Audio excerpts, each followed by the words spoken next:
اللهم صل على محمد اللهم صل على سيدنا محمد اللهم صل وسلم على سيدنا محمد وعلى آل سيدنا محمد.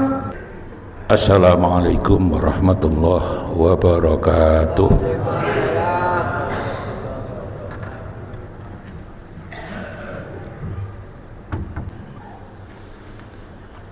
Bismillah, alhamdulillah, alhamdulillahilladzi ja'alana min ibadihil muslimin al-muttaqin wa astaghfirunahu lailan wa naharan yakunu minal muttaqin. Asyhadu an la ilaha illallah wahdahu la syarika lahu wa asyhadu anna sayyidana Muhammadan abduhu wa rasuluhu wa habibuhu wa khaliluhu. Innallaha azza min qailin innallaha wa malaikatahu yusalluna ala nabiyya ayyuhalladzina amanu sallu alaihi wa sallimu taslima.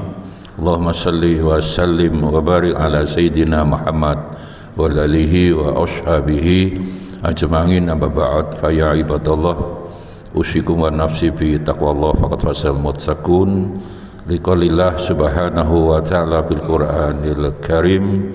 Bismillahirrahmanirrahim. Wa may yattaqillah yaj'al lahu makhraja wa yarzuqhu min haitsu la yahtasib.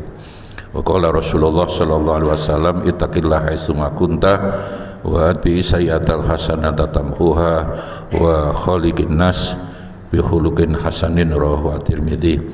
Saudara-saudaraku kaum muslimin rahimakumullah, yang pertama monggo selalu mohon pada Allah, setelah Ramadan kita justru tambah sehat walafiat, amin Allahumma amin. Dan mestinya sehat setelah puasa, karena Nabi tidak pernah salah, sumu tasihu, asalkan setelah Ramadan pola makannya tidak balas dendam. Kalau makannya tidak, sebab puasa itu kan tidak dilarang makan, hanya jadwal makan yang dirubah lebih bagus. Apalagi di Al-Quran, saudara sekalian, kata makan itu dari kata to'am atau dari akala itu 28 kali, tapi kata minum itu disebut hanya 11 kali. Itu sebenarnya Al-Quran mengingatkan manusia yang kecenderungannya lebih suka makan daripada minum. Padahal menurut kesehatan itu tidak dibenarkan. Makanya Nabi kan mengingatkan kalau ingin sehat ya dibagi 3. Fasulusun li ta'amihi wa sulusun li syarabihi wa li hawaihi. Di lambung kita ini sepertiga makanan, sepertiga minuman, harus sama, yang dimakan minum baru sisanya untuk bernafas. Jadi Al-Quran tidak pernah salah, saudara sekalian. Itu peringatan antara yang kita makan dan kita minum mestinya imbang. Tapi itulah yang sadar hanya sedikit biasanya, karena ayat Al-Quran sering ditutup wa qalil lamma tashkurun, hanya sedikit yang mau bersyukur. Wa qalil lamma ta'lamun, yang ngerti, yang faham juga sedikit. Wa qalil lamma tazakkarun, yang ingat Allah juga hanya sedikit. Mudah-mudahan kita yang di masjid ini termasuk yang sedikit tapi selalu ingat Allah Subhanahu wa taala. Amin Allahumma. Sama dengan survei, saudara sekalian, orang yang puasa itu kan hanya 38%. Sama dengan yang sholat itu 38%. Memang jumlah umat Islam 90%. Tapi kadang Islam yang taat, muti', tapi ada Islam yang nakal. Ya ndak puasa, yang penting kan ikut hari raya.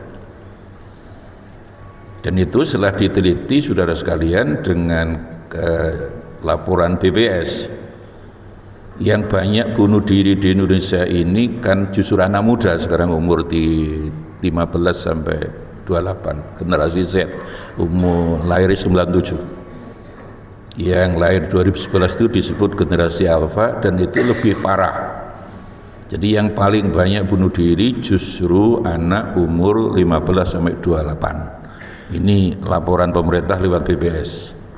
sama dengan yang paling banyak mati. Semua mati, kita pun juga mati, tapi yang paling banyak mati sekarang itu umur 20 sampai 39. Karena apa? Percayanya dengan HP. Kalau ada problem tidak mau minta pertimbangan orang tua, saudara sekalian. Dan ternyata yang paling banyak bunuh diri, banyak mati tadi di luar 38% itu.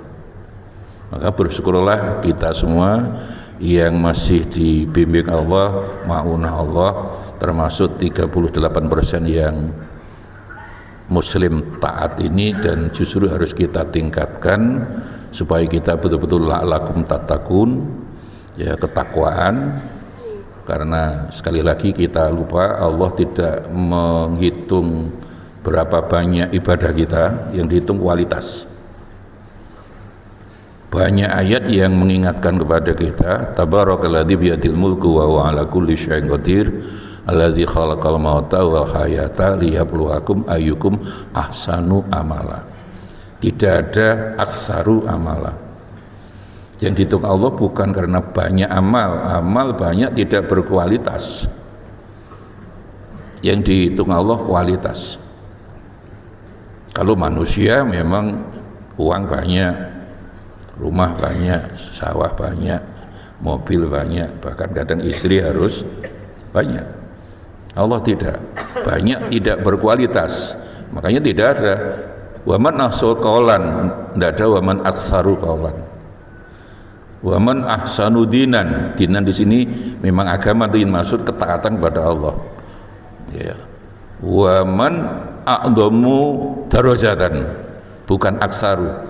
Derajat pangkat tidak perlu banyak, tapi satu tapi berkualitas lebih bagus.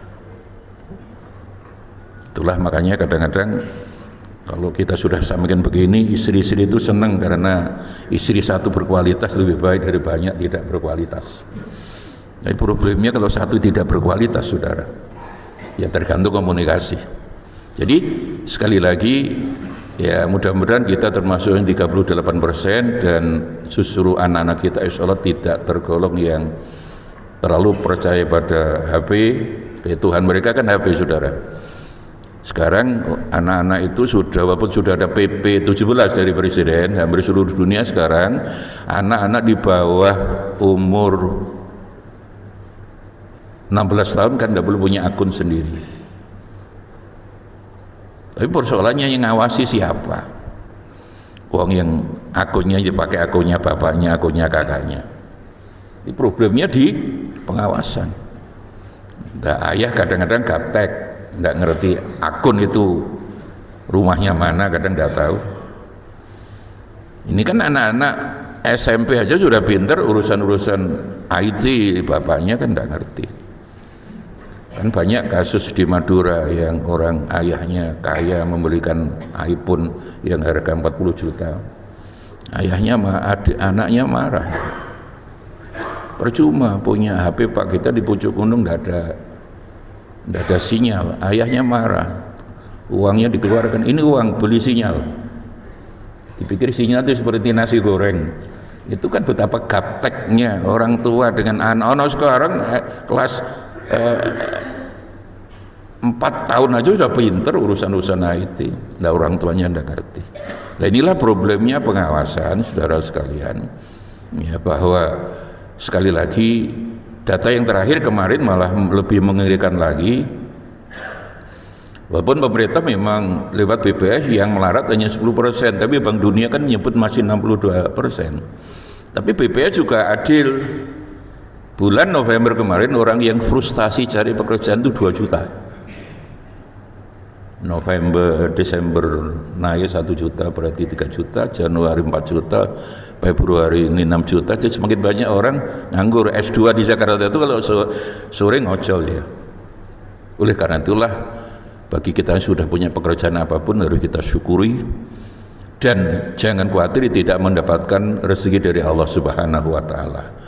Anak-anak kita mengapa banyak bunuh diri, saudara sekalian, itu karena tanyanya pada HP. Karena 4 jam pakai HP sudah seperti Tuhan, bahkan punya problem juga tanyanya pada.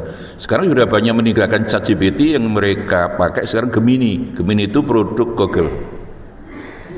Jadi lulus S1 misalnya, Gemini aku lulus S1 mau kawin tidak berani karena belum punya pekerjaan. Bagaimana? Harus kerja. Langsung. Jadi diajak dialog itu bisa. Setelah 3 bulan tidak dapat pekerjaan, lapor lagi sama Gemini, tidak lapor orang tuanya, tidak.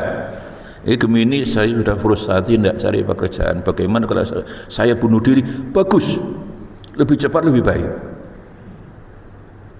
Sehebat-hebat IT kan tidak punya hati. Itulah makanya Presiden mengeluarkan PP nomor 17. Anak di bawah 17 tahun tidak boleh punya akun. Persoalannya dia pakai akun temannya, akun kakaknya.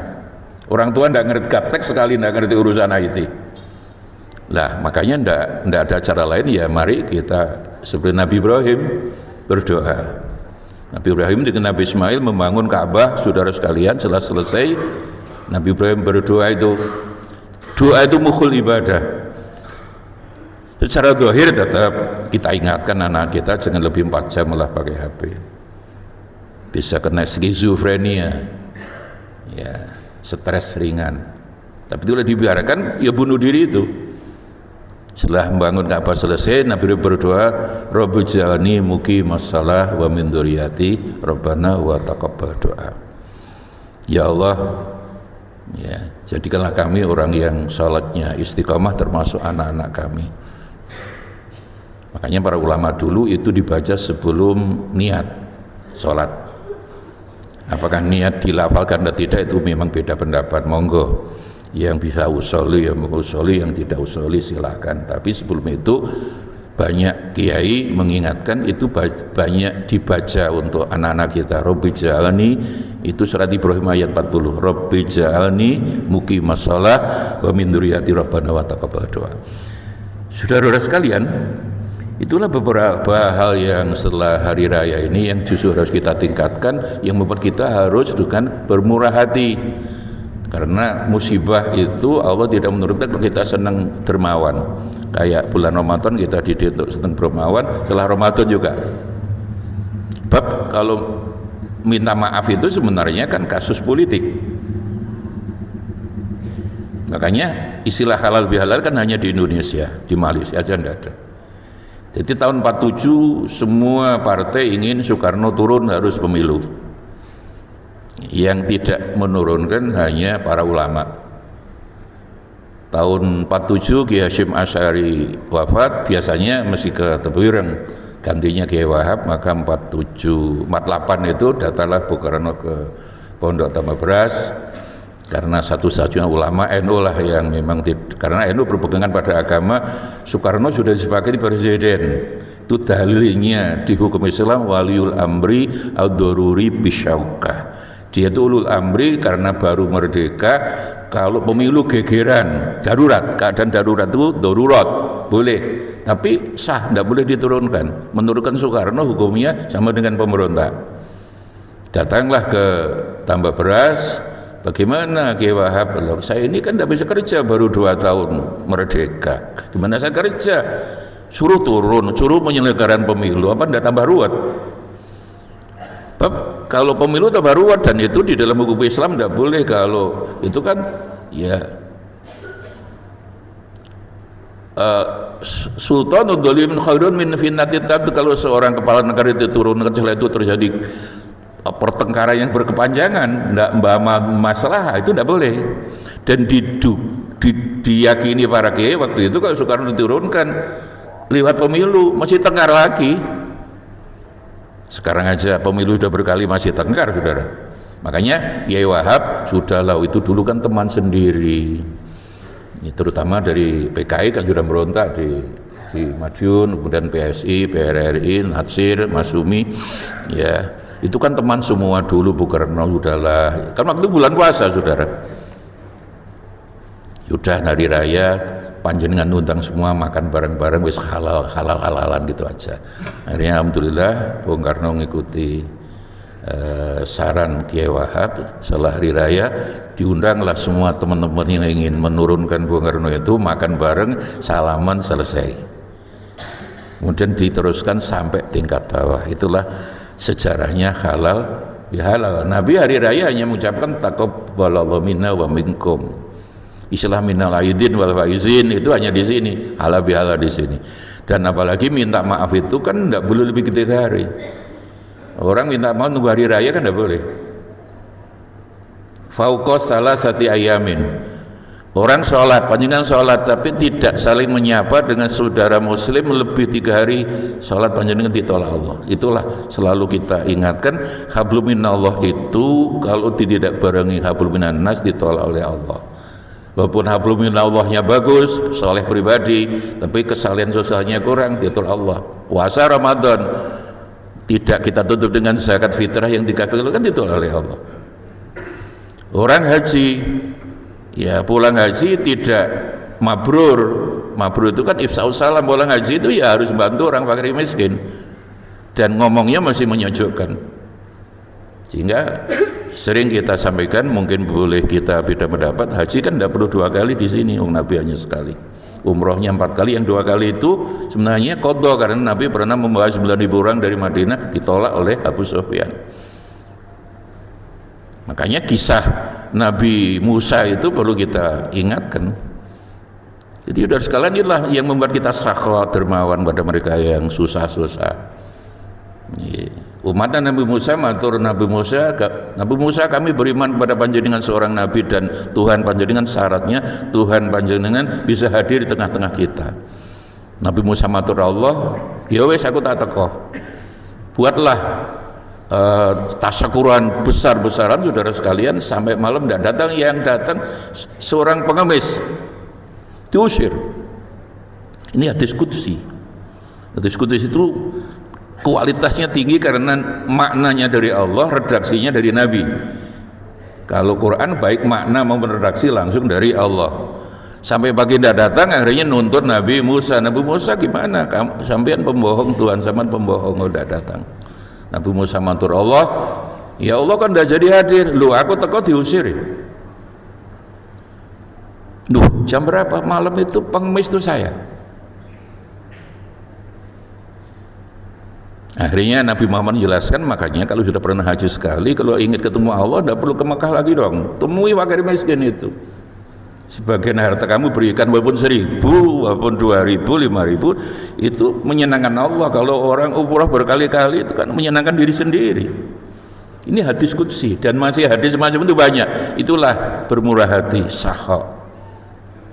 Dan Al-Baqarah 251, seorang wali itu ciri pokoknya orang yang paling dermawan, bukan orang yang katanya bisa menghilang, itu tidak, bisa membuat begini, tidak. Surat Al-Baqarah bisa dicek 251 ya, Imam As-Suyuti di dalam tafsir Ad-Durrul Mansur dengan dasar hadis At-Tabrani dan Tirmidzi. Maka seorang waliullah itu cirinya orang yang dermawan.